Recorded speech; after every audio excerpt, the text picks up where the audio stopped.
Hey there, friends, and welcome back to another 3-Minute Thoughts. My name is Derek, and in the next 3 minutes, we're going to jump into the book of 2 Samuel, picking up exactly where 1 Samuel ended. It ended with Saul being dead. David is stepping into his long-awaited role as king, and these first 4 chapters are going to be filled with grief, some political tension, and the slow but steady rise of the kingdom under David's rule. All right, so let's take a look at 2 Samuel chapter 1.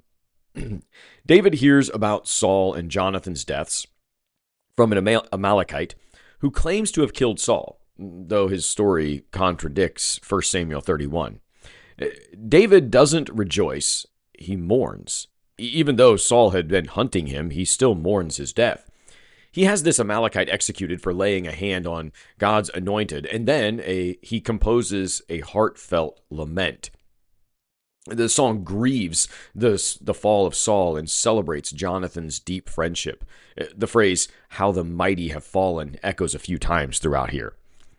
Chapter 2 turns to the 2 kings and a divided nation. David asks God where to go and is told to head to Hebron, where the people of Judah anoint him as king. But meanwhile, Saul's general, Abner, sets up Saul's son, Ishbosheth, as king over the northern tribes. Now Israel has 2 kings, and there's a lot of great tension. A standoff between David's men, led by Joab, and Abner's troops turns into a deadly, we'll call it a skirmish, but it's definitely more than that. Then in chapter 3, we see the political tension rise and a power start to shift. Abner and Ishbosheth fall out over a power struggle. Abner, the more capable leader, switches sides and offers to bring all Israel under David's rule. David agrees, but Joab doesn't trust Abner. In secret, he murders Abner to avenge his brother's death. David publicly mourns Abner, distancing himself from Joab's violent revenge. In verse 38, here in chapter 3, he says, "Do you not know that a prince and a great man has fallen this day in Israel?" Then as we kind of finish our reading up for today, we go to chapter 4. With Abner gone, Ishbosheth's support crumbles.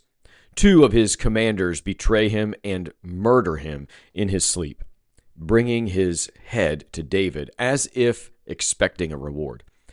But David, consistent in his integrity, executes them for murdering an innocent man in his own home. Just like with the Amalekite in chapter 1, David shows he won't gain the throne through bloodshed. There's a lot that we can learn in this, but David's rise isn't about politics or force. It's about trusting God's timing, something we all can probably learn a little bit about. So trust God's timing. Be well, friends.